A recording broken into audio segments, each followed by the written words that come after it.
We are so excited to have you all here. This is our Nashville Sustainability Roundtable, and the Roundtable has been around for 3 years now, which is crazy. Traditionally, we would all meet in person and talk together about sustainability topics and learn from different companies in the area. But with this virtual setting, we've been really lucky to be able to expand from our region and learn from professionals across the country.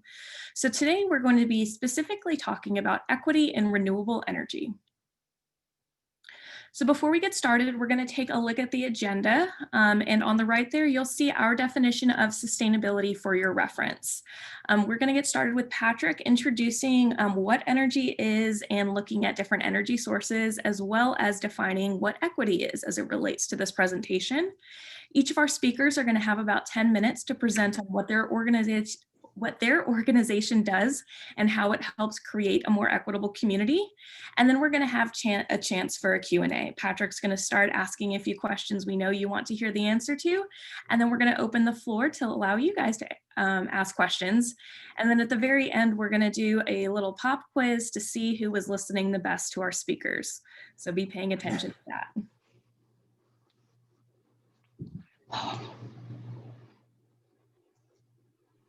So if you're not familiar with Urban Green Lab, we are a Nashville-based nonprofit, and our focus is on sustainability education. Our mission is that we teach communities how to live sustainably, and we do that through 4 main programs. We have our trainings and workshops program, where we work with schools and districts around the region to teach teachers how to teach sustainability principles in their classrooms.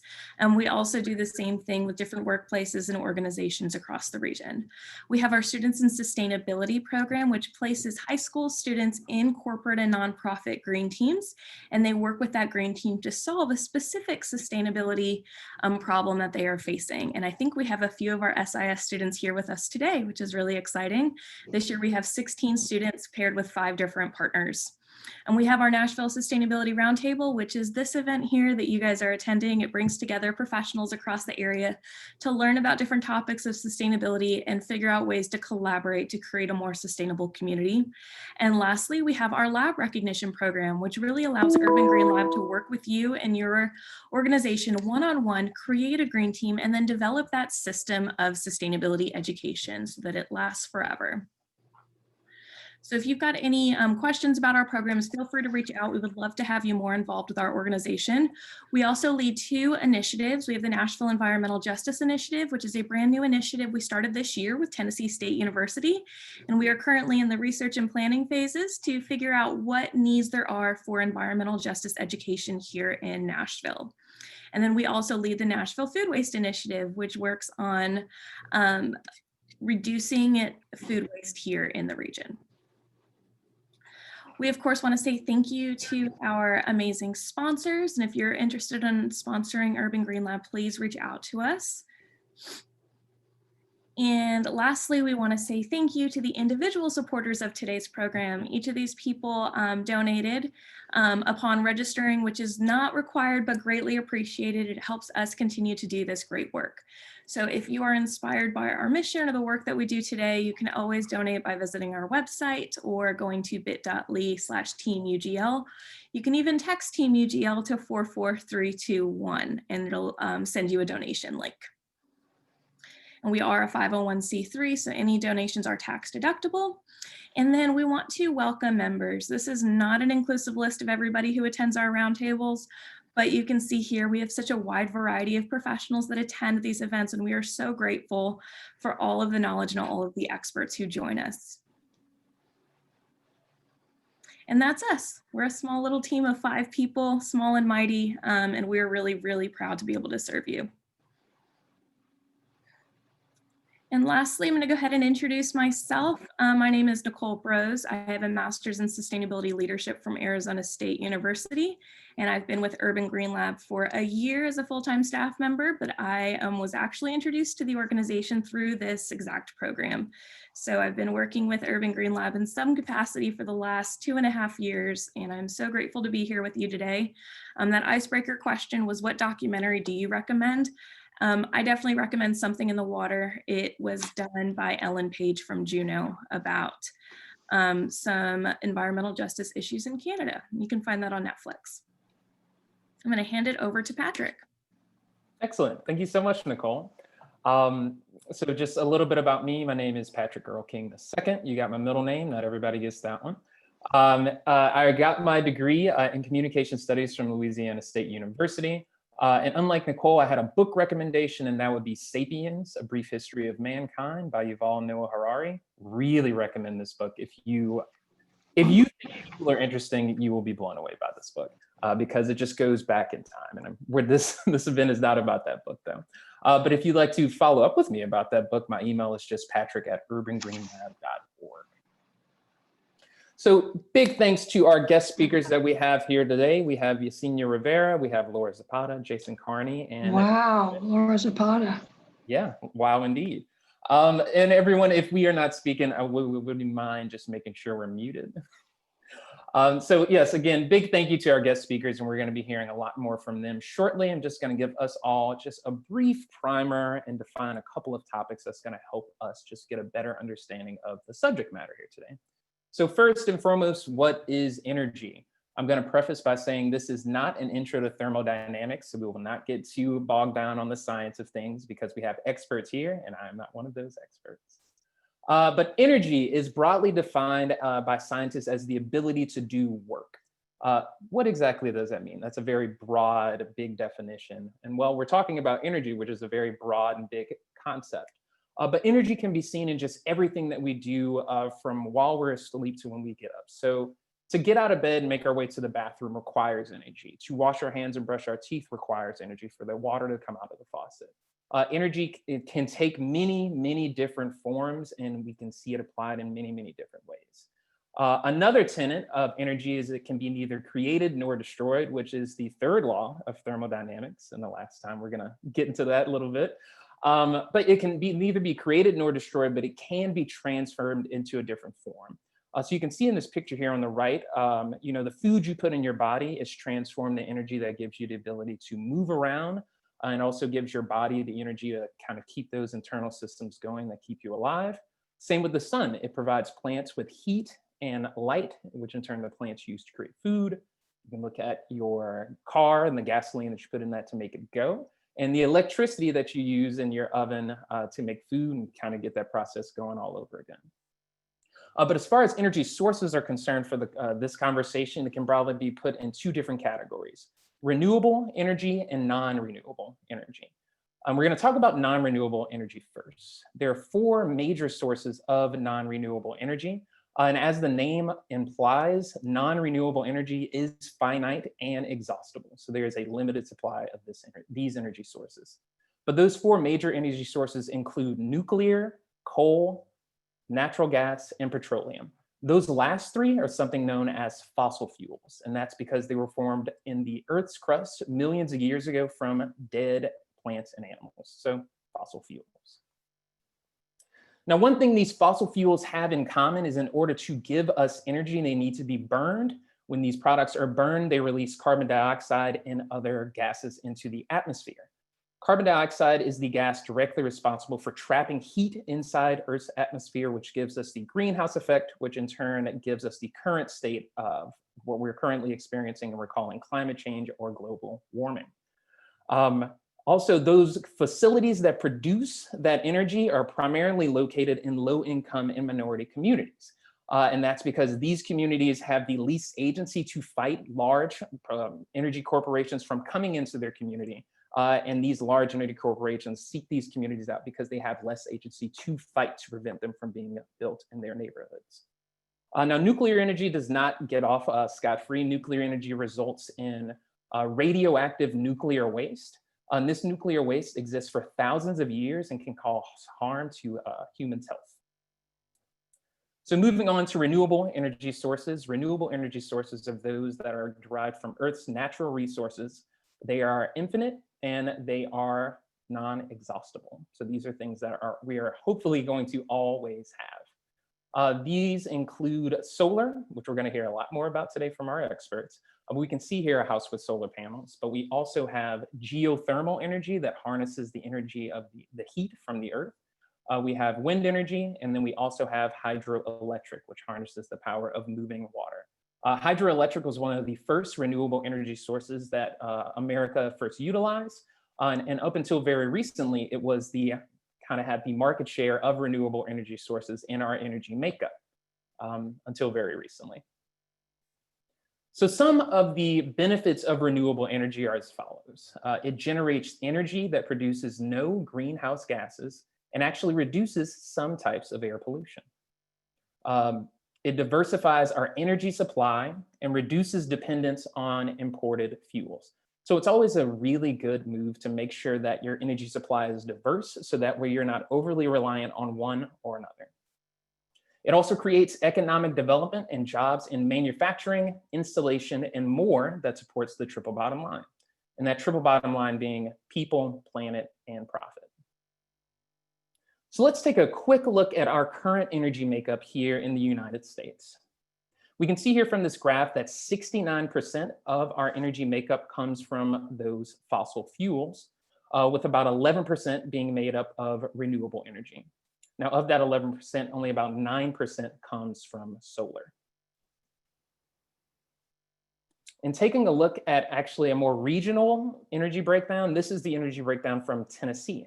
We can see here in Tennessee that primarily our energy is sourced from nuclear power facilities, followed up by coal and natural gas fire facilities, with renewables making up a smaller portion of that. Tennessee is interesting insofar as in Tennessee, the TVA, Tennessee Valley Authority, owns 90% of our energy producing facilities.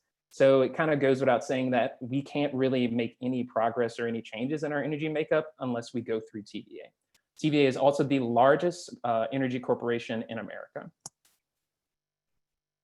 So next up, let's talk a little bit about equity. I'm sure we've all heard this term used in conversations about policy as well as about different social issues, from the rising income gap that we are currently experiencing, unequal access to health and educational resources, as well as tensions between different racial groups and social groups.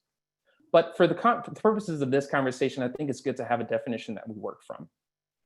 And so this definition comes from the National Academy of Public Administration. And we're saying social equity to differentiate from the financial definition for the term equity. And it is the fair, just, and equitable management of all institutions serving the public directly or by contract. The fair, just, and equitable distribution of public services and implementations of public policy. And the commitment to promote fairness, justice, and equity in the form of public policy. And so this is probably an image we are all probably familiar with at this point. But on the left, we have equality. Equality means giving equal resources to everyone. Equity more so deals with distributing those resources based on the need of those recipients. And so that is all I have for our primers now. First up, we're going to hear from Laura Zapata, founder of Clearloop. All right. Thank you, Patrick. This is exciting to be here. Nicole, thank you so much for doing this. So my name is Laura Zapata. I'm one of the founders of Clearloop. Here's a lovely picture of solar panels and sheep. And I'll talk a little bit more about that. Give me the next slide. So very quickly, what we do. So Clearloop helps companies offset their carbon footprint by cleaning up the grid. And so what that means is essentially there's a bunch of companies out there right now that are looking at their carbon impact and realizing climate change is real. How can they take some responsibility for their actions and their impact on the environment? They create carbon by doing all kinds of things, from producing a particular thing to just turning on the lights in their offices. And so they have a quantity of carbon. And so we want to take that carbon out of the electricity grid. That's what Clearloop is focused on, essentially cleaning up the grid by building new solar projects around the US. So you can see the lovely little this equals that thing and a little skyline of Nashville. Okay, but how do we do that? It's the next slide. So how we do that is by really focusing on building new clean energy projects, and we're focused on solar at the utility scale, so meaning 1 million watts or bigger. So what essentially powers all of the lights and all the things that you turn on and off without sort of seeing it yourself. And we're building those in the places that need them the most, the places that are otherwise getting left behind because they have dirtier grids. And so in the US, as Patrick was explaining, we have sort of this uneven distribution of our different power sources. So in different states have different utilities and different regulations around what they've done to incentivize building new sort of power generators that create our electricity. And in some places around the country, there's been more investment and more focus on solar and wind and those sort of infrastructure capacity investments. And so what we want to do with Clearloop is essentially focus on the places that need the most help because they haven't seen the sort of investments in clean energy infrastructure, and getting companies to help us fund those. And so for the companies that are looking beyond just, how do I replace my electricity with clean electricity, we're essentially asking them, looking at their carbon footprint and taking the same carbon footprint that they're otherwise generating with their activities and taking that out of the electricity grid by building new solar. So in the next slide, we'll see why this is important, because the US has a long ways to go. So solar is the resource that's most available across the United States. Wind is sort of in the United States. If you look at the map of the US, there's sort of a wind belt. But here in the country and even in the Sun Belt, we're not seeing this sort of penetration of solar capacity and generation in the way that you think we'd be seeing it. We're still here in Tennessee in the latest EIA numbers. It's only 0.2% of electricity that we're generating comes from solar sources. So we have a long ways to go. Even California, for example, is at 13%.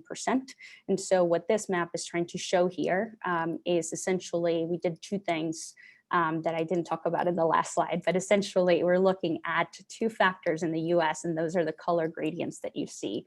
You look at the dirtiness of the grid, so that's one number, and then you look at the solar power that can be generated from the amount of solar that, or the amount of sun that hits that particular part of the country. And what you start seeing is basically the darker areas are the places where we could get the most bang for our buck, essentially building more solar cleans up the grid there the most. And so you can start mapping out where in the country we need the most investment. And so you will see or where the greatest opportunity lies. And so you see the Midwest and the Southeast are really good opportunities for us to go and invest there.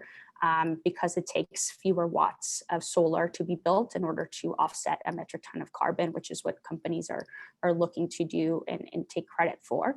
And then we've overlaid this, all these numbers, all the percentages to show you what the electricity that's generated from solar is today in that particular state. So you can see there's still a long ways to go. The US today, out of our total electricity mix, only has less than 2% of the power that we use today comes from solar. So lots of opportunity and a big way to go. So the next slide, and I apologize, my lights turn off often because they're very efficient. So we're just going to leave them there. But on the next slide, another thing that, to Patrick's point about equity, we started looking at this from a place of where should we go, where companies can build the most to get the most carbon out of the electricity grid. But then we started looking into how this is all connected. This is really, if companies are going to offset their carbon footprint, we should also be encouraging them to expand access to clean energy in more equitable ways, because we've seen that the distribution is not, it's not there today. If I turn on my lights here in Nashville versus somebody turning on their lights in California, they have a very different impact on the environment. So what we did here was we also overlaid a very simple metric, the opportunity zones that have been qualified by the Department of Treasury here in the United States. And essentially these are census tracts around the United States where they need the most investment according to the Treasury Department because they're marginalized communities for any number of reasons, both health and economic disparities, and sort of these are communities that are getting left behind without infrastructure investments. And so what we started looking at here is that it's not only overlaying sort of the environmental impact aspect of this, but also how connected the economic impact could be if we can start investing in clean energy infrastructure in these places. And so you can see, obviously, Appalachia and the Southeast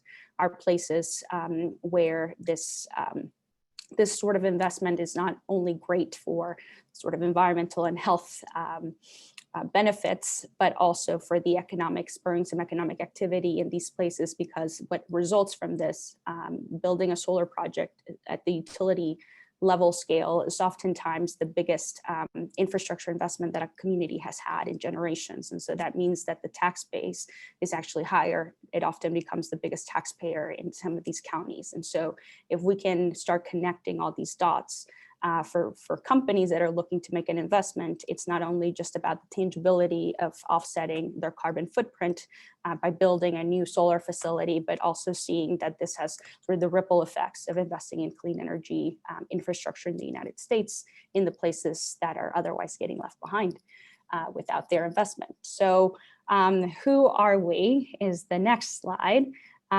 We are a very small, but hopefully mighty team. It's 3 of us that founded Clearloop, including former Governor of Tennessee, Phil Bredesen, who many of you may be familiar with more than in other conversations I've had with people. But being Tennesseans, we started Clearloop about a little bit over a year ago is when we announced that we were open for business. And we decided that with our background in government and politics and business, that we were going to just take matters into our own hands and really try to focus the investment of all these different companies that are looking to take a tangible climate action and invest it into our community here in Tennessee and in the middle of the country that may not be seeing the sort of regulatory or political will to change and accelerate climate action in the way that we need it over the next 5 to 10 years. So that's how we came together, a bit of a motley crew, but very excited to be alongside very different people from us. I have a joke that it's a boomer, a Gen Xer, and a millennial that got together and decided to build Clearloop, which is very true. So we're all coming at this from very different perspectives, but we believe that this part of the country deserves just as much as attention as California and the Northeast, and so we're going after it.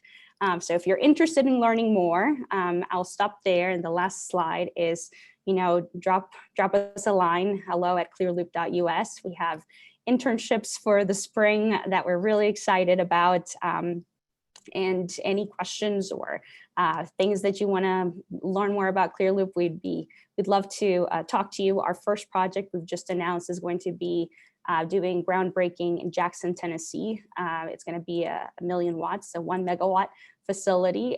This is a picture of it. So there's a few companies, some startups that are going to help fund this, and we still have some slots available for any other company that is looking to invest and reclaim their carbon footprint. So thank you all for the opportunity, and I look forward to getting your questions. Thank you so much for that, Laura. And again, if y'all have any questions for Laura, feel free to shoot her a line at hello@clearloop.us, or you can enter those into our Menti. And Laura mentioned talking about our dirty electric grid, and that reminded me of something I failed to mention, and that's in the United States, electricity production is the 2nd largest sector of greenhouse gas emissions for us as a country. And while renewable energy has made strides in the last couple of decades, our electrical grid is aging and not very efficient. So those renewable energy sources are kind of having a little bit of lack of infrastructure to getting that energy into our energy grid. And with that, I am going to turn it over to Yesenia Rivera from Solar United Neighbors. And there she is, the Director of Energy Equity and Inclusion. Thank you so much, Patrick. Like he said, I am Justin Rivera. I'm the Director of Energy Equity and Inclusion for Solar United Neighbors. We are based in DC, but I'm calling actually from Capitol Heights, Maryland, literally 5 minutes from the district. It's a pleasure to be with you all today. Next slide. Okay, so I'm going to talk a little bit about energy democracy and what we mean by that, how it's important for a just transition to renewable energies, why Sun works in this field, and why I work in this field. Next. So before I start, Solar United Neighbors, we are a nonprofit. Like I said, we're based in DC, we're headquarters in DC, but our mission is to help people join together, go solar, fight for their energy rights. That's what we do. We help educate folks about what solar energy is, help them form groups so they can come together, have installers compete to work with them, and lower the cost of going solar. We're based in DC, but we run programs in 12 states across the entire country. Many in the Southeast. We're in Florida, Texas, Arizona, Colorado, Indiana. We also have programs in Ohio, Pennsylvania, Maryland, Virginia, and West Virginia. So our goal is to eventually be in all 50 states and the territories as well. Next slide. So what is energy democracy? And why does it matter for a just transition? The way we see energy democracy is a new way of thinking about our energy system and who benefits and who it serves. A democratic, equitable system benefits everyone. Our current energy system is unjust, it's extractive, and it's hurting a lot of our folks. So we envision something that instead of having a centralized energy system that benefits a few, especially shareholders and utilities, we want a system that is in the hands of the people so that they have a control and a say on where their energy comes from, how that energy is produced, but more importantly, who it benefits. Next. So why do we need a just transition? As you've heard from Patrick and Laura, we're in the middle of a global energy crisis. And a lot of communities across the country are struggling to address that crisis, to address climate change, and they're doing so by transitioning to renewable energy. We know that in the coming decades, billions of dollars, and that was billions with a B, are going to be spent creating this new energy system. This transition is underway. It's not a question of if we're transitioning to renewable energy, is how fast are we going to transition to renewable energy? This year alone, 96.6% of net new generation capacity came from wind and solar. I said, this transition is underway. The train has left the station. There is no stopping it. Now, what we need to ask ourselves is, do we want a new energy system, one that's equitable, that addresses the injustice, or are we just going to swap out fossil fuels for renewable energy and just move on with our day? Now, we are at a crossroad. We're in a point in our country that we can address these questions. We can create an energy system that doesn't just solve for climate change, but also addresses the issues of equity and justice, like access, affordability, housing stock, credit, education. All of these things do not happen in a vacuum. They're all related. So we need to acknowledge the systemic racism and the injustice that are inherent in our current energy system and design a new system that overcomes those hurdles. Next. Why does Sun work in this field? And equity is woven into the fabric of why we chose to embark on solar in the first place. It's part of everything we do. We started in 2007 in the district. At that point, DC was facing rapid gentrification and displacement. We were also in the middle of the Great Recession. Our banking systems were failing.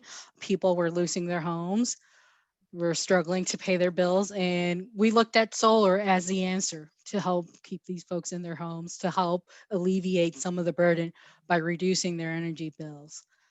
We spent years building a community organization that is in all 8 wards of the district and building coalitions to argue for a just transition to show that solar can be affordable and accessible to everyone. We spent almost a year having meetings with community leaders, companies, organizations, especially those involved in low-income housing, to help identify what were the barriers, what they needed to create this just transition. I'm happy to say that we are on our way to that transition. In 2016, the district passed a bill to increase our renewable portfolio standards. At that time, it was to 50% RPS, 5% solar carve out. But as part of that, they created a program, Solar for All, that makes sure that everyone that wants access can access and afford solar energy. So whether we are working on a just transition, whether it's the Appalachian coal country, whether it's holding utilities accountable and stopping them from ripping off ratepayers, whether we're fighting for fair elections in rural electric cooperatives, or fighting utility mergers in the district, we've always fought for local control, for access to our own data, for energy democracy, utility accountability, and above all, equity in our energy systems. Next. So why do I do this? How did I get here? I grew up with a lot of energy insecurity. I grew up in Puerto Rico, if you can tell from my picture, that is a Puerto Rican flag. And one of my very early memories of living on the island has to do about energy. It always revolves around energy. Growing up in the Caribbean, we have one of the highest rates for electricity. So we lost power often, either because my parents couldn't afford our electric bill, or because we were getting hit with hurricanes and tropical storms that knocked out our grid. One of the very first hurricanes that I remember was shortly after moving to Puerto Rico, was Hurricane Hugo in 1989. It knocked out our grid. We were without power or water for almost a month. At a time as a kid, you simply adapt. It didn't occur to me that this wasn't normal, that people didn't lose power that often, that frequently for that long. Not even on the island. Like what we were going through, what my family was going through, was different than everybody else. But I didn't see that as a kid. It did leave an impact, and it sort of guided my career choices, working with low and moderate income communities and help them address their energy burdens. I think around 2007, and I was working as a housing counselor at the height of the foreclosure crisis. And I had client after client that would sit on my desk where I would try to help them get a mortgage modification, help them stay in their home. But we saw the same thing over and over again. They're extremely high electric bills. They would come in with $500-600 a month of utility bills that were past due. So even if I could get them a modification and help them get their mortgage where they could afford it, I couldn't do anything about their utilities. I couldn't do anything to reduce their bills. And it was extremely frustrating. I started researching programs, how to address these inequities. And even though I found some solar programs, they were of no use to my clients. These folks had lost their jobs, whatever credit they had before the foreclosure was gone. So they couldn't access any of those programs. In 2017, Sun was selected as one of the first round grantees to implement the District Solar for All program. And I jumped on the opportunity to finally help bridge that problem with energy democracy and energy burdens. The Solar for All program, for those that aren't aware, is basically the goal is to help 100,000 low-income families go solar at no cost to them by 2032. And we designed a program that was based on ownership. These homeowners actually own their solar systems from day one. We helped 73 families go solar at no cost to them. Because they own the system, not only are they seeing a reduction in their energy bills of 50%, they're also earning income from the solar renewable energy credits. And in DC, those credits are extremely valuable. They're $440 a credit. So over the next 20 years, these families are going to see $28,000 in their pockets that weren't there before the solar system. So not only are we helping them address their energy burden, we're helping create generational wealth. When we asked these families what they were doing with their savings, they finally have a rainy day fund. They can finally address problems in their homes, repairs that they've been putting off. You know, so it gives them a lot of breathing room, and we're very proud of the work we did. And we realized that DC is not unique. You know, like, just, we could do this in DC. We have a really great way of financing these projects, but we need to do this everywhere else. So that's when I transitioned from being a DC program director to being our energy equity and inclusion director, and helping our other state directors work on how do we bring low income solar to our other states? How do we address the inequities and the burdens that are facing our energy system? And I will leave it at that. My time's up.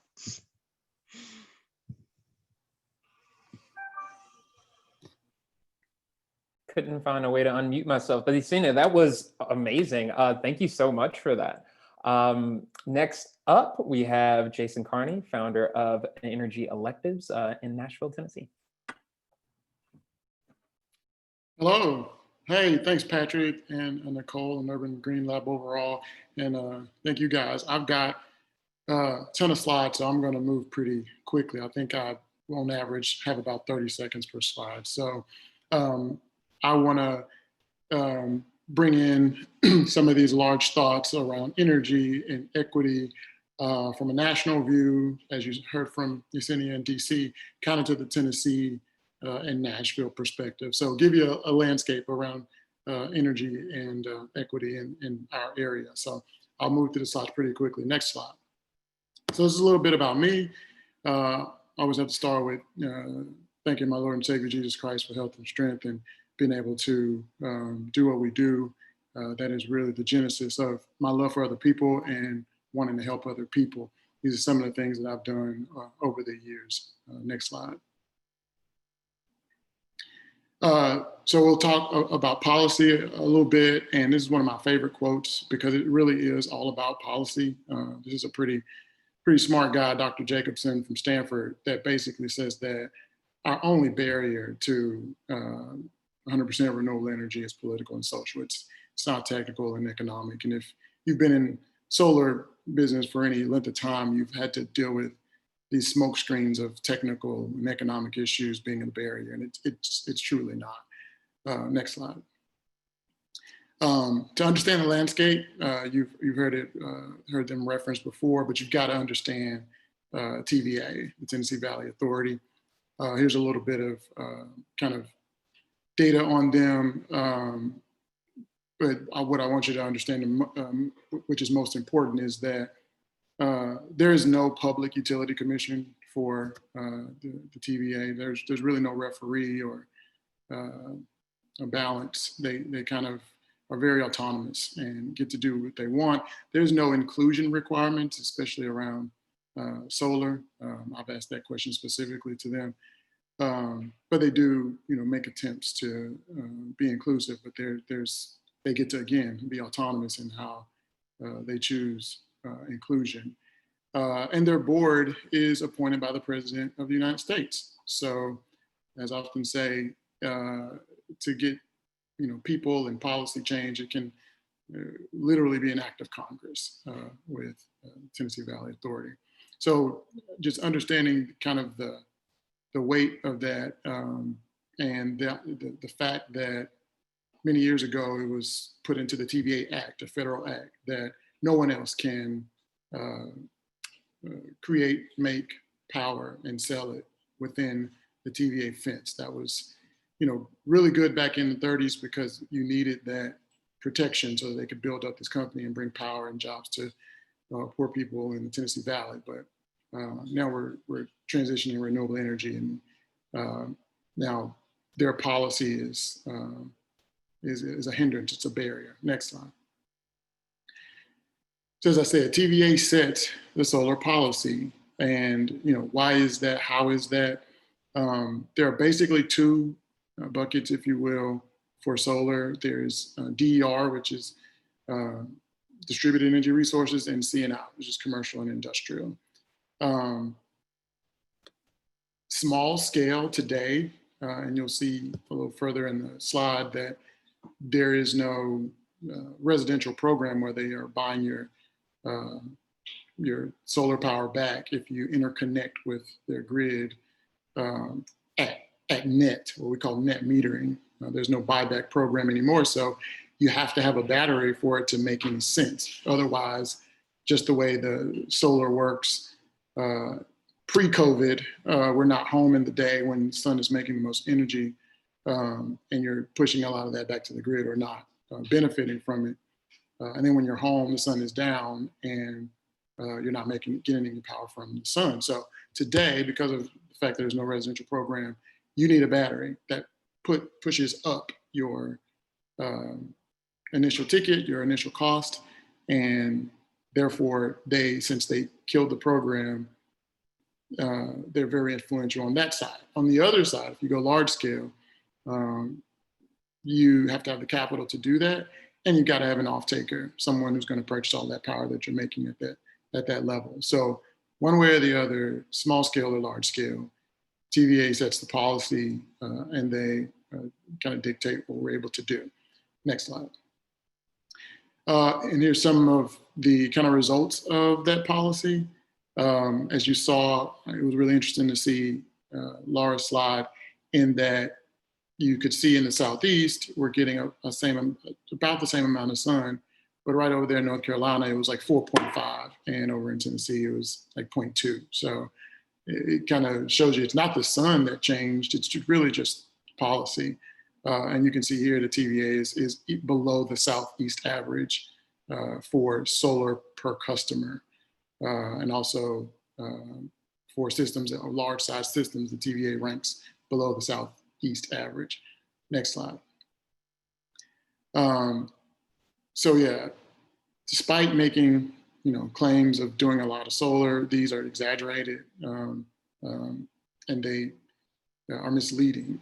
And as you saw from the previous chart, we actually trail and lag, not just in the region, but of course, in nationwide. Next slide. When you go down to the residential, I was referring to this earlier. TVA initially was very supportive of solar when it was really expensive because of not being able to truly, not having widespread adoption with the expense. The expense started to come down, and apparently they noticed that, and then so they started to take away the premium that they were paying. So I think they started out with 15 or 18 cents. I've heard different numbers above a retail rate. So if you were paying 10 or 11 cents per kilowatt, they would pay you that plus another 15 or 18 cents many years ago. They started to drop that until now. There is no residential buyback program today. So it's not even net metering anymore. Next slide. And you can see that in this chart that shows that right in around 2012, when they changed their policy, is when you see the number of systems that are added and the things that are added start to go down year over year. Of course, you're continuing to add, so that total will go up, but just the rate at which it was, you could see a real rise. People are really starting to get excited about putting solar on their homes, and then policy changes. Next slide. Equity, as we were talking about it, is really important. I think it's already been beautifully explained by Yesenia about why this is so important. But here's some stats for here in Tennessee that in the solar workforce in 2015, there were 0% African Americans. Now, whether that was a rounding error or some type of mistake, it's still very low. And even here in 2019, it's only 7.4% of the workforce is African American. But there needs to be, as was said, a just transition overall for not just African Americans, but other demographics as well. Next slide. Here's, kind of more about why equity is so important, because here in Nashville, the zip code that I live in has the city's highest energy burden. The 208 has the most incarcerated, is the most incarcerated in the nation. And then Memphis for years had the title of having the nation's highest energy burden. And so solar creates jobs. You can't outsource putting solar on homes or doing community solar and things like that. And it creates jobs far outpacing the national average. I think it's 4 times the national average. So these are things that can be helped. Energy burden, we know that jobs cut down on the need to do illegal things and take away some of the idea or take away people from going to prison, prevent that. That's what I'm trying to say, prevent people from going to prison when they have jobs. Next slide. This also explains kind of the landscape of the inequity. Dr. Sunner says in the research that they did that even when controlling for income, African Americans don't adopt solar at the same rate as whites. I've come to understand that to be about, from the research I've done, education and capital. So we've got to do more with doing things like this and educating folks about the benefits of solar. Next slide. So I wanted to kind of, in a more list fashion, what are the things that actually need to happen? I'm on the Nashville, the mayor's sustainability council or committee, and we've talked about some of the things that need to happen. And one of those things is our largest consumer, since TVA is without real regulators, and it's not much we can do as individuals, they do listen to business and what, if a business comes into the area and wants something, then that has some sway. So our largest consumers should follow the city of Nashville's lead in setting a target date for 100% renewable transition. I have a list, I don't want to call any names, but that's just one of the things that could be something that TVA would listen to and say, we've got to provide. They've already done that for Facebook and Google. So, why not the next largest business, and just keep doing that. Something else that we could do is offer more financing mechanisms.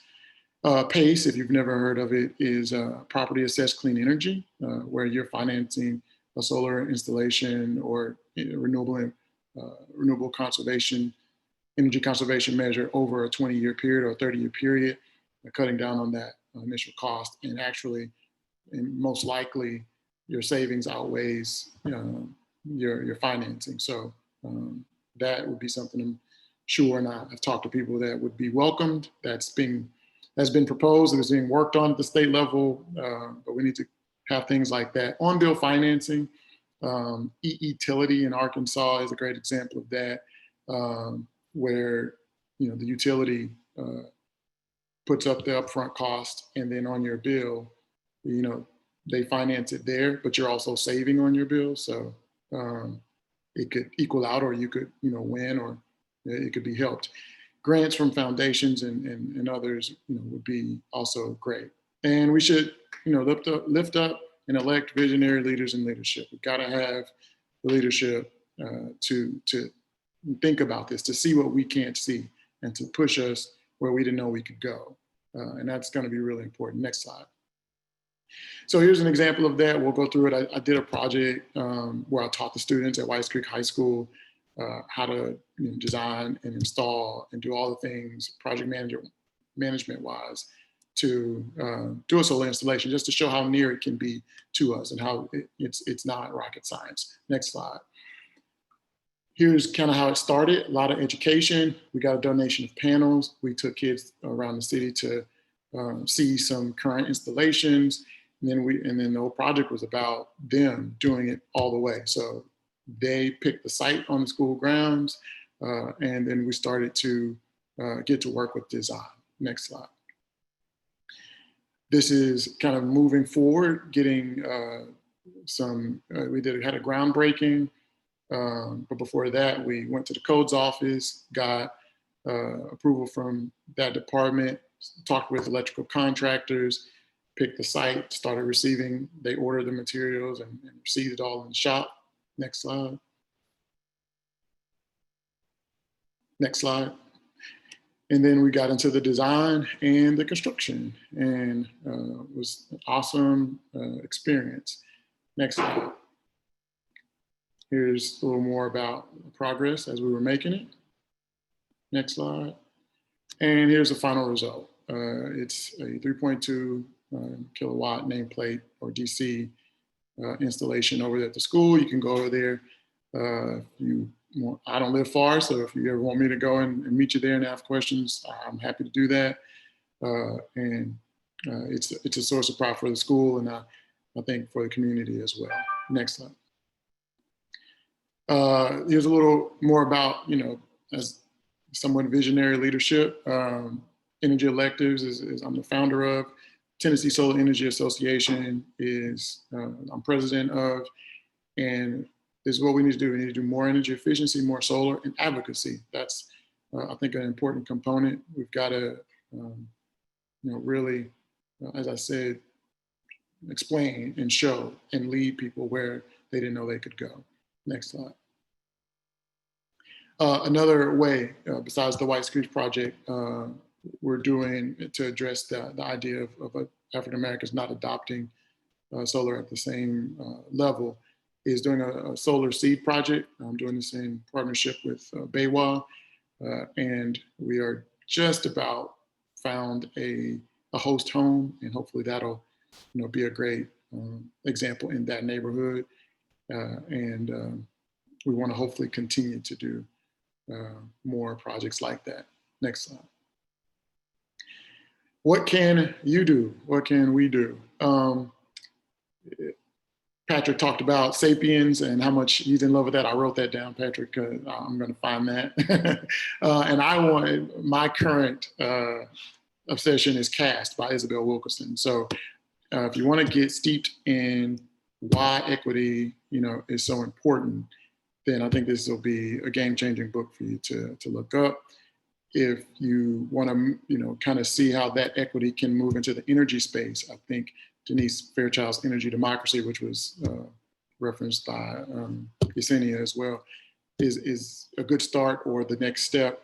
And then, patronize and promote Black-led renewable energy businesses and organizations. Lift us up, and I think we'll be on our way.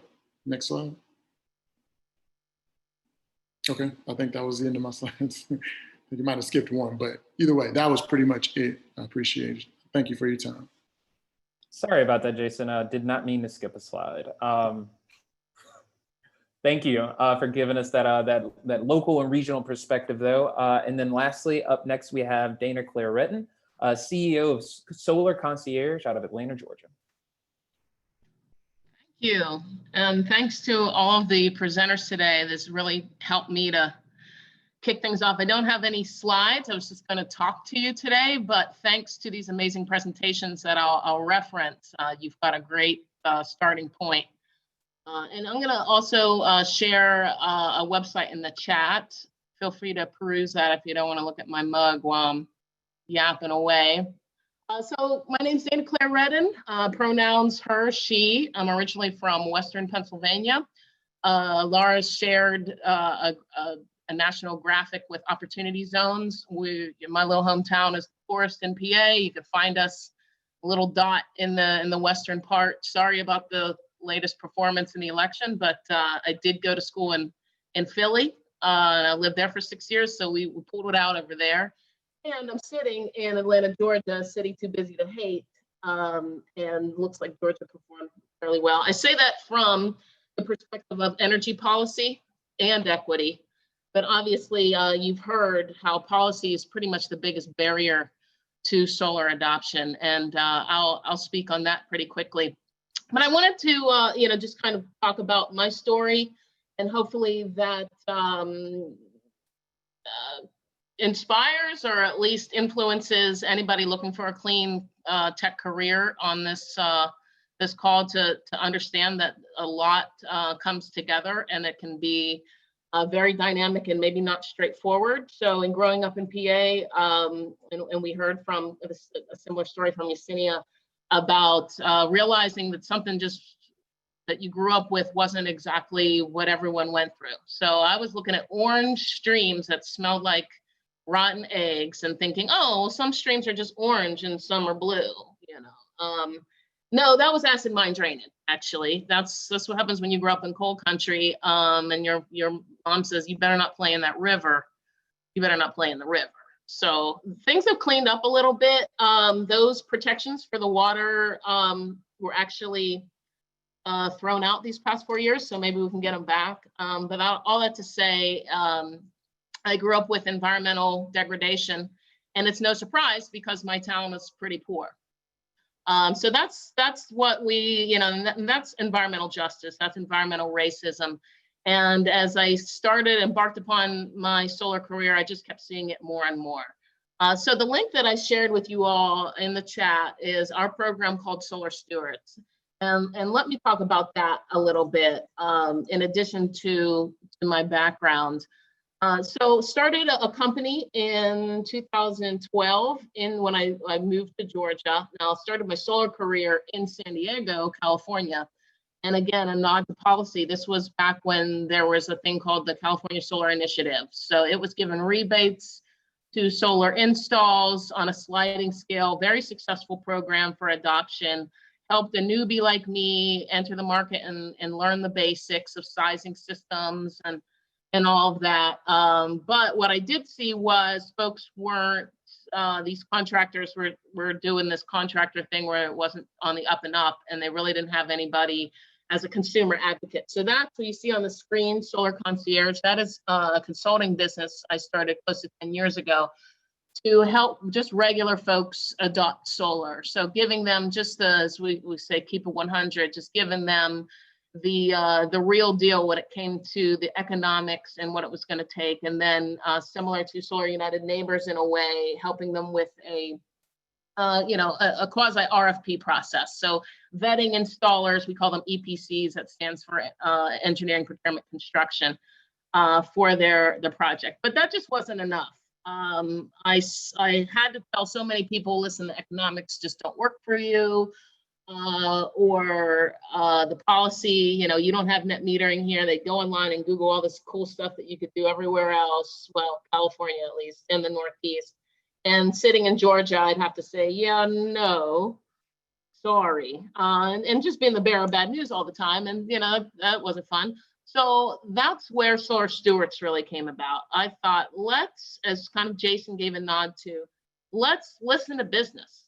I had some corporate clients at the time, and they were meeting carbon reduction goals with energy attributes. So you heard Laura say carbon offsets, that's one way.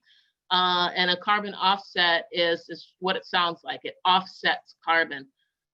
There's another energy attribute that Yesenia talked about, that's a renewable energy credit. In DC, as she mentioned, is an amazing market, what an inspiration. They have such a value that can really help the economics of these projects.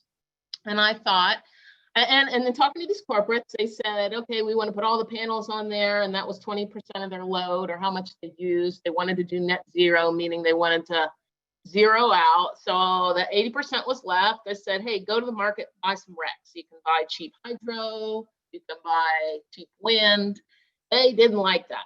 The blowback was, oh, we don't know what these are. Our consumers don't know what these are. Our potential customers can't see this investment. How many people, a lot of people probably on this call, but how many people read a sustainability report? So they wanted something a little bit more tangible that they could see. And I think that speaks to stakeholder capitalism, as in the market is saying, we want to see this. We want to see your investment in these communities. We want to see, your company reflect a commitment to climate change in a way that we could see it. That's where Solar Stewards really decided to step in and say, you know what, if these corporates want to buy these renewable energy credits and these communities want to go solar, let's not sit around and wait for a policy to come down. Not to say that we don't need great policy, but we're under a time crunch here. Climate change is happening. Equity needs to happen now. So what can we do? Let's use a market mechanism. Pick RECs. Well, if we could add a social value to these renewable energy credits so that when you source them from a site in the community, whether it's a YMCA or a school district, like Jason showed you, that's so cool.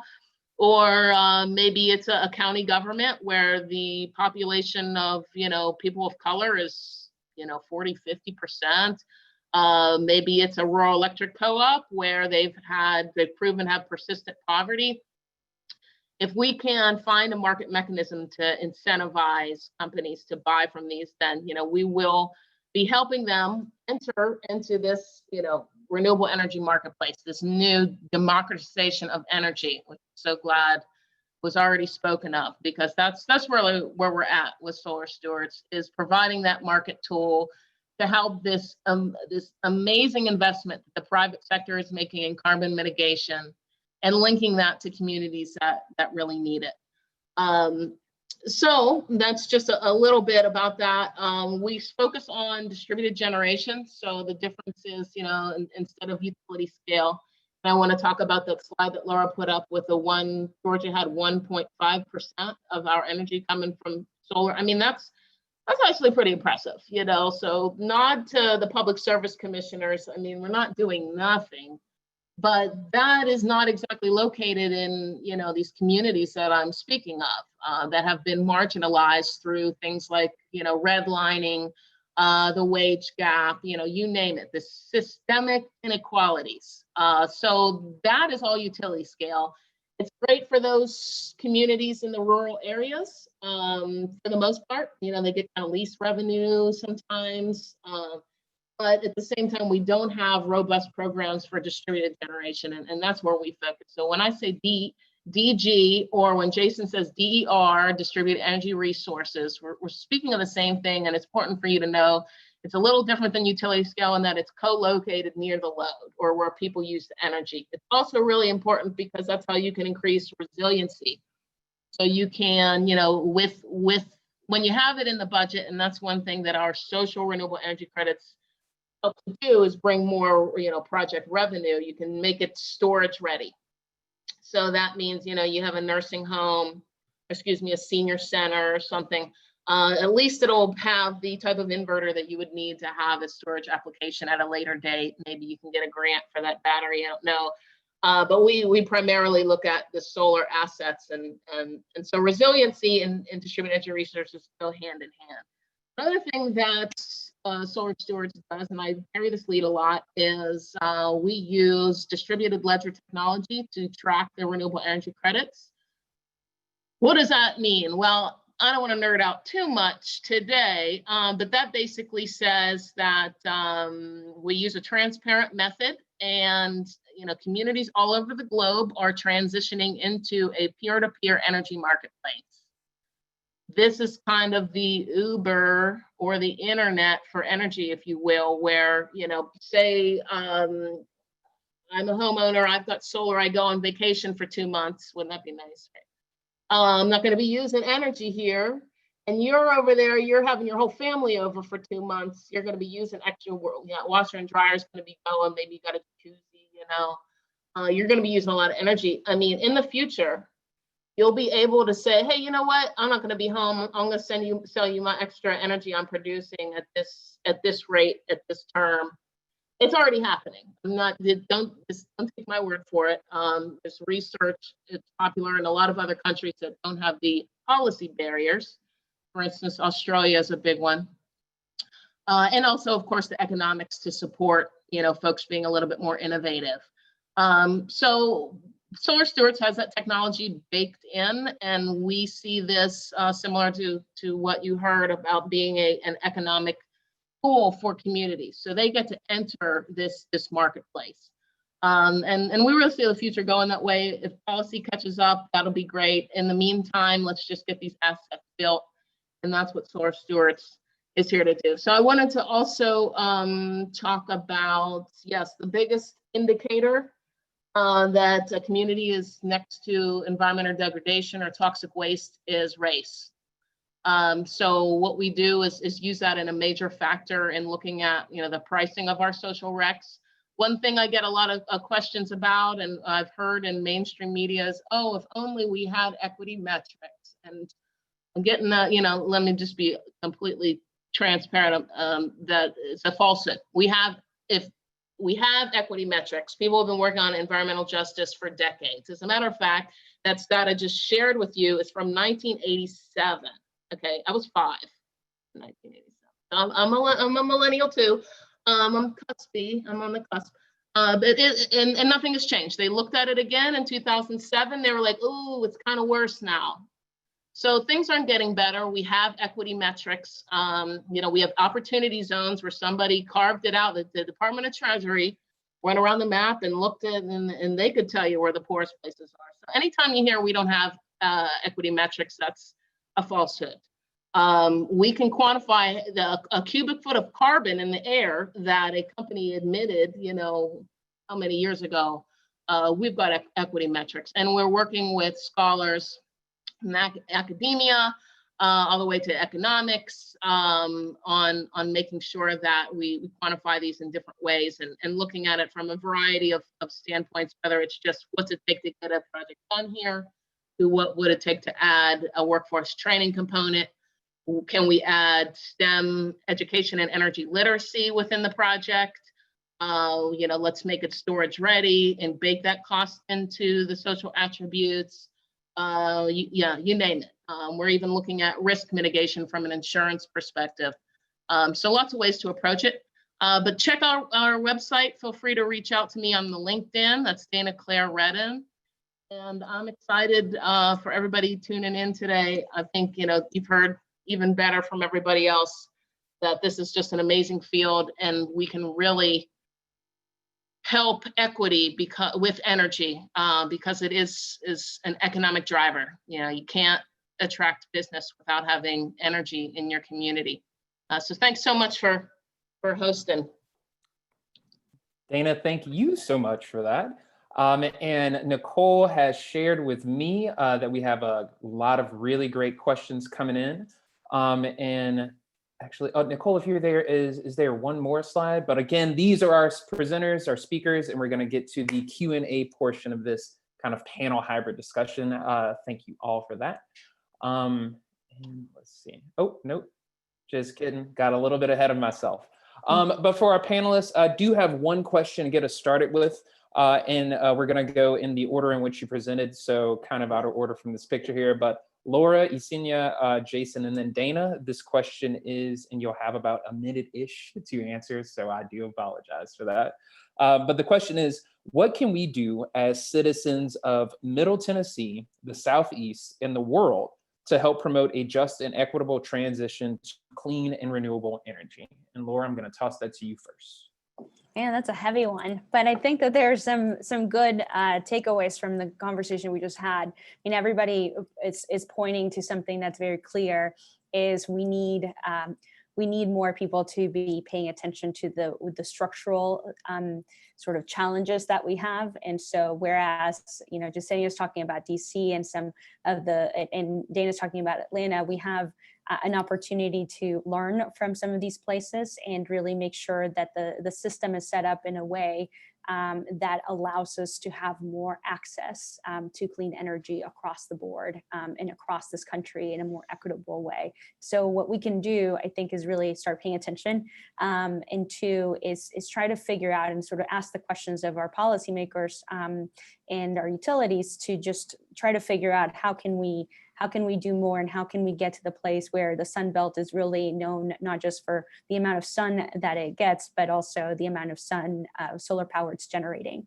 That's going to be really key in the coming years. All right, thank you. Yesenia, right at you. Sure. You think you heard it over and over, policy. We need to advocate for policies that eliminate the barriers, whether it's home ownership, whether it's income levels, the finances to be able to do this, or the credits. we need to advocate for those policies and make sure that everyone has access to clean renewable energy. But I think the most important part is actually working with frontline communities, listening to these communities, talking with these communities about what they need and how can they benefit from a just transition, because you're not going to get anything without buy-in from the community, and that's not going to happen unless you actually sit down and listen to what they need. Yeah, that's an amazing answer. Jason? And you are muted. Okay, I think you hear me now. Yeah, so two things, and I would say two quick things, but every time I say that, I don't do it. But I will say two things, which one, educate yourself, as I gave reference to some books, so that you can confidently say Black or African American. You don't, if you educate yourself, then you don't have to whisper it. You can say, oh, no, we need to do this because this is what the data shows. And then two, and this is very practical, we've got a president or president-elect now that has given the nod that he wants to increase, I think, by $2 trillion renewable energy or solar energy. There are also 3 open positions, I believe, on TVA's board. We need a real game changers in those seats. So petition your senator or incoming senators, or call directly to the White House. I don't care how you do it, whatever influence you've got. Let's see if we can't get some people that are some policymakers, some visionary leaders in those positions. We've got Michael Vandenberg, Dr. Michael Vandenberg at NES on their board, and that's revolutionary. We've never had someone in the sustainability world that strong, that good in that position. And we need to keep doing stuff like that. Thanks. All right. And lastly, tossing it back to you, Dana. Well, great question. So I want to take a different track and shout out to Laura, because her company also, helps the corporate sector, private sector, be a very vocal consumer. Whatever you buy, get on the social media and say, well, how much carbon is created with this, and poke them, poke, let them know that that's where your mind's at, and that's what you want to see. And they're listening. I mean, that's their job, to listen to people that spend money with them. So if you can, amplify your voice, certainly that helps them to guide the market in this direction. And everything else certainly helps even more so. But in the meantime, that's probably the simplest mechanism: be a vocal consumer and advocate for green products and services. Amazing answers. Thank you all so much for that. Going to turn this over to Nicole, who has some of our questions submitted by our attendees. Yeah, we have a whole lot of questions, so I might not get to all of them. But the first question I see here is for anybody who feels really confident talking about nuclear. TVA categorizes its largest source of energy, nuclear, as carbon-free. Can you differentiate carbon-free energy from renewable energy? Is there some greenwashing going on with TVA? Anybody want to take that one? I can speak to that quickly, particularly sitting in Georgia, where we have our own nuclear stories. So it is clean in the fact that you're not burning it and it's not emitting, the emissions. The emissions are the issue. The fact that, calling it renewable, it's not renewable because of the degradation of the mining process and then the waste that's generated. And, we're just running out of space to just stick it somewhere. There is no away. That's what we all need to realize. When we throw things away, it's going to somebody else's community, or some other country that's not, we've got to cure that. So it is a little cleaner, but certainly it's got its issues, and it's also not the most economical. So now that, they said, let the winners, let the market decide the winners. Well, can we do that? Let's do that. I like that. Great, thanks, Dana. Another thing to note with the way that nuclear is currently done is it relies on uranium, which is not renewable. So until we can find a way to make nuclear energy without uranium, there is a difference between carbon-free and renewable in that sense. So this one is for Laura. Are there incentives for solar systems specifically in opportunity zones? Great question. Yes-ish.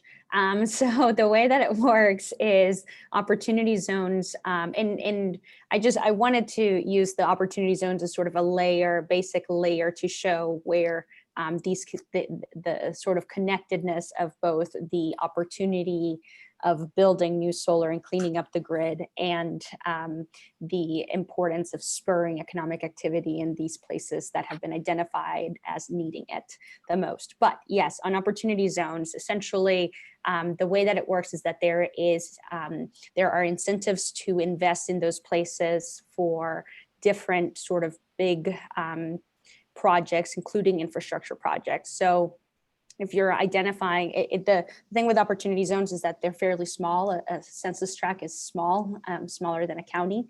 And so it's just a sliver within a particular place in some areas. And so you'd have to be building in that specific area, in that identified opportunity zone, in order to monetize the incentive. So if anybody's interested, let us know. But it's more to show just sort of, the connectedness of the importance of both thinking about the environmental impact of cleaning up the grid, but also the opportunity that there is in spurring economic activity in those particular places. And opportunity zones just gives us a very clean layer that nobody that has already been identified as a place to build more. And if we can build clean energy infrastructure in those places and get the incentives to do it, then even better. Great, thank you. This might be a good one for Laura or Jason, because I know we have a lot of local nonprofits on the call. This question is, the upfront costs are fairly high for a solar project, as a nonprofit, it appears the tax breaks don't apply to us. Any advice for what nonprofits can do to help offset the upfront costs? Sounds like you, Laura. I was going to say, well, Jason and I have been having conversations, so stay tuned.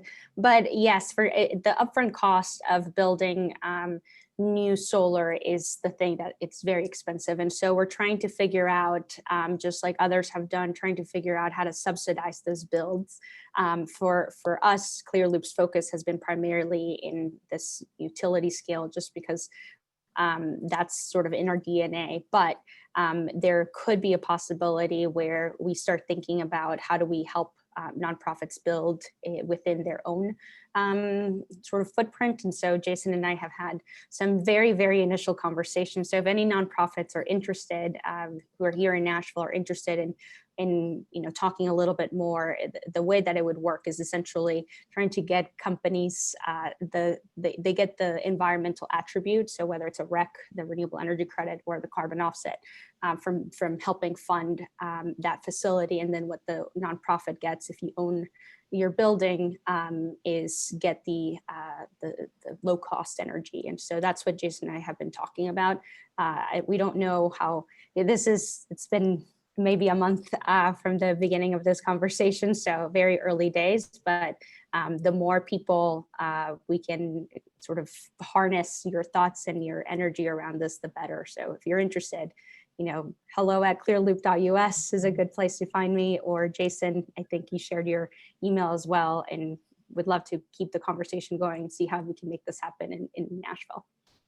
Yeah, I'll just briefly say that I think that it's a conversation to be had. I think there's a number of ways to go about nonprofits funding solar projects. So I don't know if there's a single thing or a silver bullet, but as Laura said, reach out to us, let's have that conversation.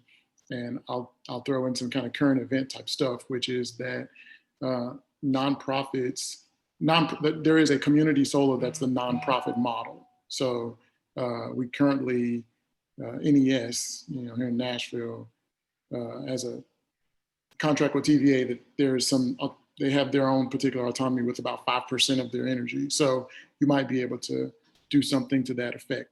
As Laura said about our conversation, it's in the very early stages, but I think it's one of many different things that could be done. Great, thank you. Mm. I'm going to give this one to Yesenia. We've had a few questions about the environmental opportunity cost of solar farms. Can you speak a little bit on that and the difference between smaller scale local urban settings and using a lot of land for large scale solar farms and how it may affect communities? Actually, yeah, we see that a lot in Maryland in particular. DC is only 10 square miles, so there's only so much to build here. But we've seen a lot of this, especially in the rural parts of Maryland, Howard County, St. Mary's, where you have older farms that may be struggling right now because of the economy, because of the pandemic. And some of these farmers are moving over to solar as like sort of renting part of their farms. So, and they're using it as a way to be able to keep the family farm in the family. I think it can be done, but again, it's about the community and listening to the needs of the community. Whenever there's been opposition to some of these projects is because the developers don't bother getting a buy-in from the community. They just come and say, okay, we're going to raise down 100 acres of wood and turn it into a solar farm. That's not going to work. And it actually happened with Georgetown University. They wanted to create a solar farm in Maryland to power the university. Great idea, but they didn't ask the community how they felt about them cutting down all these acres of wood and putting in solar panels. And there were other ways, there are other means where Georgetown can actually build some of it on site in DC. But then you have the Historic Preservation Board, which is not too kind to solar. So there is a way that you can be responsible in creating these solar farms. And it actually helps a lot of these farmers. Like I said, some of them are struggling with the farm business, and their only hope of keeping that farm in the family is leasing part of it for solar. So there's a very responsible way of doing it. But again, you need to speak with the community, talk to them about their choices. In terms of the residential aspect, there's a lot of ways of financing this. Like I think Jason talked about pay as you go on bill financing. It's like we just have to create a way to pay for these systems because people are interested. People want to go solar. People want to see that reduction in their bill. We just have to clear the barriers out of the way. So if it's making sure we have a strong community solar program for those that are renting or don't have a decent roof for solar, or making sure there's a way for homeowners to finance these systems if they're interested. We just have to clear the barriers out. Great, thank you. I think one of the things that resonated with me that you said during your presentation is that we need to listen to the communities that are being affected. I think that's how we prevent a lot of these problems and misunderstandings from happening. So thank you. We've got a few more questions. We're going to go ahead and email those to the speakers to get you guys the answers because we are running low on time.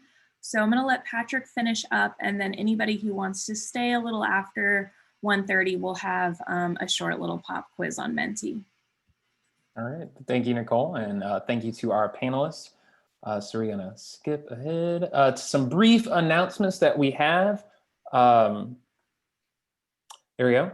If you've enjoyed this conversation about renewable energy and specifically with a focus on solar energy, I'm going to be interviewing the CEO of Lightwave Solar, Chris Kozija. I'm hoping I pronounced that correctly, but that'll be this Friday on Facebook Live at 4 p.m. So tune in if you want to kind of just continue the conversation that we're having right now. And if you haven't already done so, I highly encourage everyone who has internet connection to check out Urban Green Lab's blog. We've been putting out some really, really good content in the last couple of weeks, and it's really helpful information that's just wide ranging. And quick thank you to everyone who attended. For those of you who are going to stick around with the quiz, we really do appreciate that. But if have something else happening in your workday that's not the Nashville Sustainability Roundtable, which is one crazy. But if you have something else going on, that's totally understandable. But if you could do us a favor and just take your phone out, scan this QR code, and so take this brief survey for us, it'll just help us make this roundtable better and better. You can say you hate it, you can say my shirt's stupid, but as long as you respond, that's what's really important. And we also have a LinkedIn group. So someone was just mentioning sharing their LinkedIn handles. I highly encourage everyone to join this group. It's made up of members of the Nashville Sustainability Roundtable. Join the group, stay up to date on any happenings with Urban Green Lab, fun sustainability news, witty anecdotes from Nicole. It really just runs the gamut.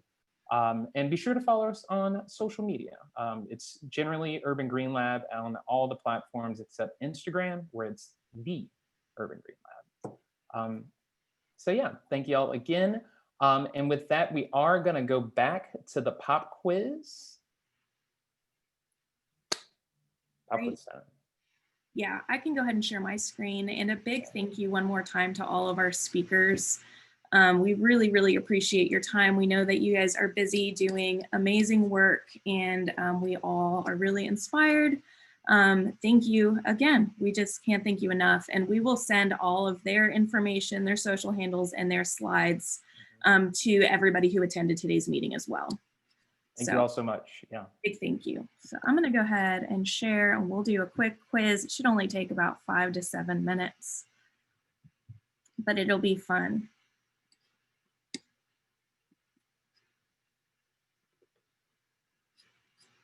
There we go. Are you seeing my Menti screen, Patrick?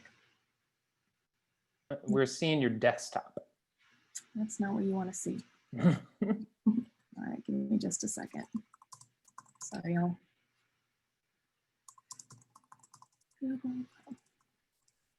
Better? Yes. Awesome. So if you'll just go to that same Menti link, menti.com, and put in that code 3722579 and put in your name, or it'll give you a nickname. And then we will go ahead and get started in just a moment.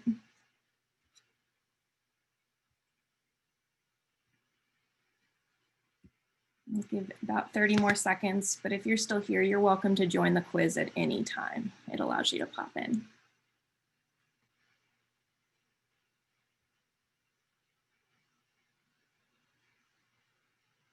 All right, and so if you've never done a Menti quiz before, the faster you answer, the more points that you get, and we'll see a leaderboard a couple times throughout this, so we'll be able to see who was paying attention the most during our presentation today.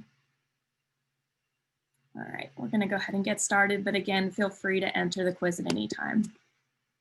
And speakers, you don't have to stick around. We really appreciate you guys. You're welcome to take a part or head out if you need to. All right, let's go ahead and get started. So which of the following is considered a renewable energy source? Remember, the faster you answer, the more points you get.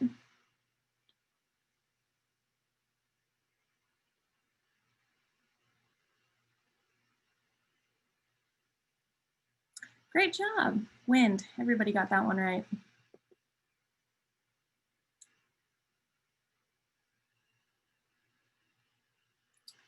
It's a tight race.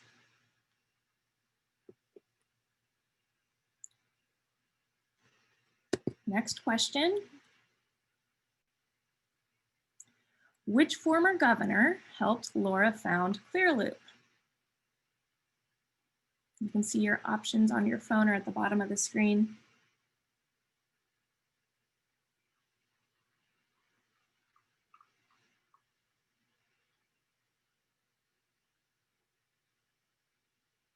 Phil Bredesen. Yep, he also ran for Senate back in 2018, which is how Laura met him.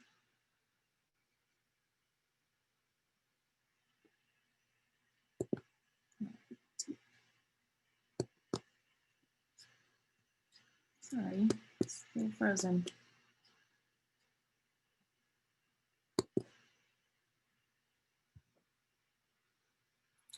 Which state has the highest solar electricity generation as a percentage of overall annual electricity? This one should be pretty easy.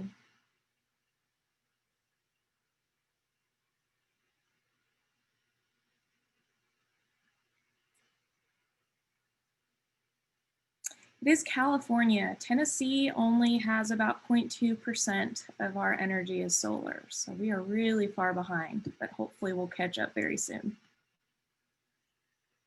And Texas has a lot of sun, so hopefully they'll increase their solar as well.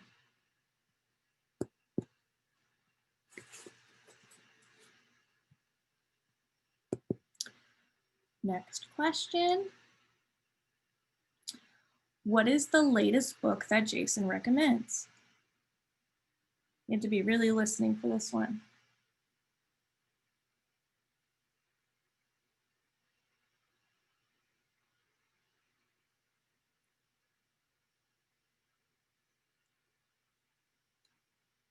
Cast by Isabel Wilkerson, although I do recommend almost every other book on that list.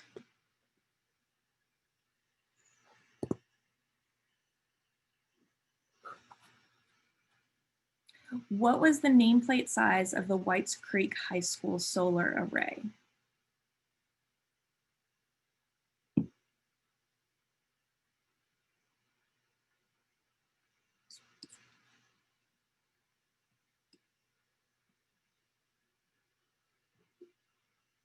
$13.2 kilowatts. Great job, everyone.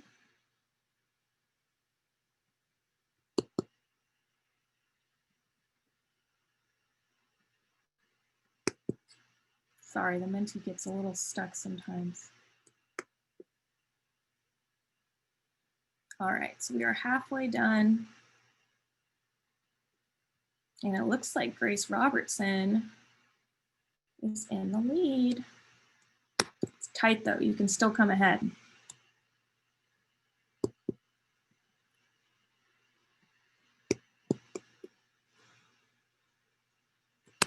All right, question 6. Oh, we already answered that one. Question 7.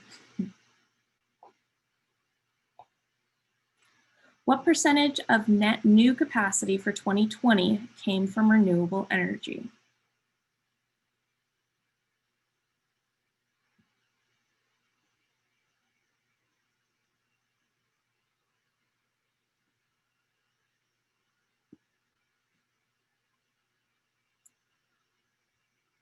%96.6%. It just shows how powerful renewable energy is.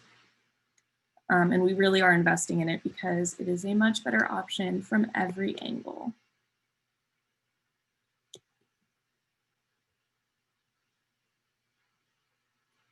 Which of these states does Solar United Neighbors have field staff?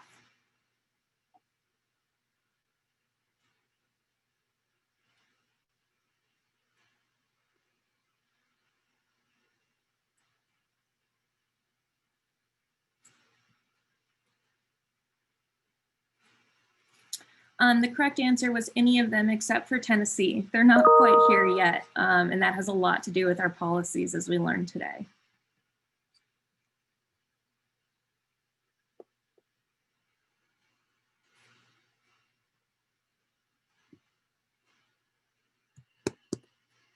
So question 9. 80% of solar generation exists in what type of market?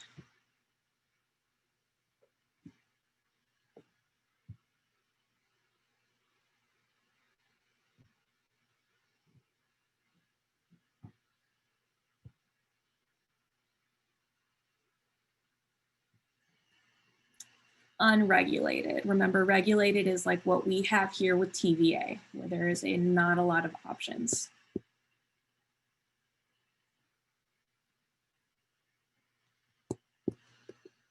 Okay, we are almost done. Question 10. In Tennessee, is Tennessee's power grid regulated or unregulated? I think I just gave you that answer.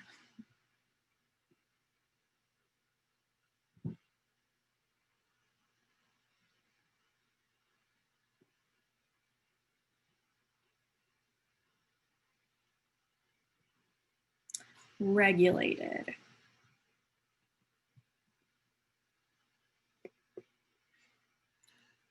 And the last question is, what do you call a power system operation where people can generate their own energy from renewable energy sources and share it locally?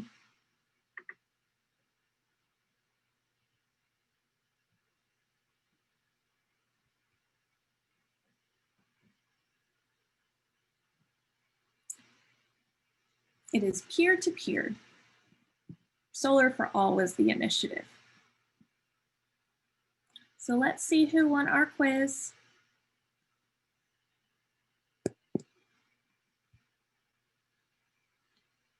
It's taking a second to tab up the results. Should I get a drum roll going, or what do we think? Yes. Hmm. Here we go. Let's see who won. Ooh, it was really, really close. Looks like Abby won. Congratulations. And thank you guys all for sticking around for our quiz. We really hope that you learned a few things today and that you were inspired by our amazing speakers. Thank you again to our speakers, and be on the lookout for an email in the next few days with all of the resources, slides, and answers to all of your questions. Thank y'all so much for attending. Be on the lookout for the resource email. Again, to our panelists, thank y'all so much for taking the time out of y'all's busy schedules to attend and come speak. To our attendees, right back at y'all, because I know this is right in the middle of the day. So thank y'all for maybe even possibly foregoing y'all's lunch to be here. Thank y'all so much, and have a great day. Bye, everybody. We're going to go ahead and shut down the session.